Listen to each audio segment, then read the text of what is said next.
이게 뭐야? 편도결석. 안녕하세요. 치아구조대 고환과 전문의 홍동환입니다. 오늘은 치과 쪽에서는 좀 생소한 주제인데요. 편도결석에 대해서 좀 설명을 드리겠습니다. 제가 이거 1년에 한두 번씩 환자분한테 빼드리거든요. 저는 아무래도 수술을 많이 하는 의사다 보니까 입안을 좀 오랫동안 보고 있는 경우가 많습니다. 그러다 보면 항상 거기를 확인해요. 왜냐면 있으면 그냥 빼드리면 되니까. 그러니까 저희는 그냥 그걸로 비용 받고 하는 건 아니라서 그냥 보면 금방만 뺄 수 있거든요. 그리고 빼는 약간 쾌감도 좀 있습니다. 그래서 수술할 때 보면 환자분 그 목 편도 쪽에 제가 확인을 하거든요, 항상. 그래서 혹시 뭐 부은 거 있나 이런 거 확인하면서 그러는 김에 이제 편도결석을 가끔씩 빼드리는데 얼마 전에도 하나 좀 빼드렸어요. 그래서 그분은 사랑니 빼러 오신 분이었는데 거기를 딱 봤는데 흰 게 보였고 흰 게 보여가지고 쭉쭉쭉 이제 뺐더니 한 두세 개가 나와가지고 빼드렸습니다. 자, 편도결석이 뭐냐라고 하면 사람의 목에 보면 하면 안쪽에 이렇게 약간 스펀지처럼 생겨있는 두 조직이 있는데 그 편도선이라고 합니다. 그 편도선은 입안으로 들어가는 그런 병균, 세균 같은 거를 걔가 약간 방어 진지 같은 역할을 해가지고 막아줘요. 그래서 그런 것들이 평소에 많이 걸립니다. 그래서 생긴 것도 약간 그 틈새 같은 것들이 꽤 많아요. 그래서 그 편도에 생기는 돌을 편도결석이라고 하는데 이게 냄새가 어마어마합니다. 있을 때는 잘 모르는데 빼놓고 나면 갑자기 환자분들이 이게 뭐야 막 이렇게 합니다.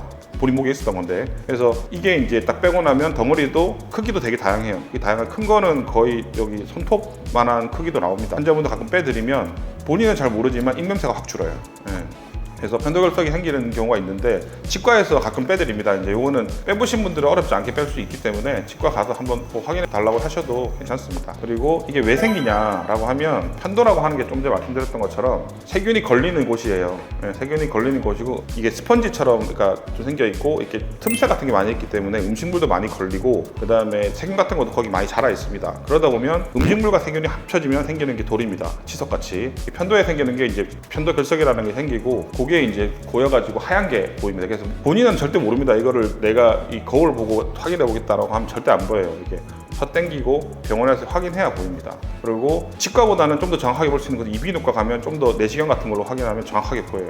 어떤 게 잘 생기냐? 첫 번째는 양치가 잘 안 하면, 그러니까 구강위생이 불량하면 잘 생깁니다. 두 번째는 입안이 건조하면 많이 생겨요. 입안이 건조하면 끈적끈적해져요. 그래서 음식물 같은 게 끈적끈적하니까 잘 달라붙습니다. 달라붙고 세균도 잘 달라붙어가지고 서로 엉기죠. 그래서 돌 같은 게 잘 생겨요.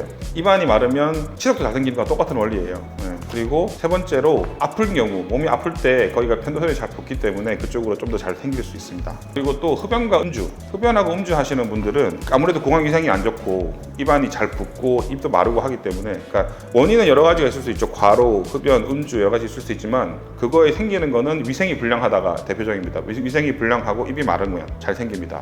예방을 어떻게 하냐? 그러면 구강위생을 개선하고 이제 입을 건조하지 않게 하면 되겠죠. 구강위생을 건강하게 하는 방법이 뭐냐? 당연히 흡연, 음주, 그 다음에 뭐 과로하지 않고 양치질 잘하고 평소에 음식물을 갖다 입에 머금고 있는 게 아니라 입을 깨끗하게 유지하는 거, 그런 것들이 도움이 될 수 있고, 그 다음에 몸을 건강하게 하는 방법이 있죠. 그러면 편도가 붓지 않을 테니 그러면 음식물 같은 것도 좀 덜 끼게 될 겁니다.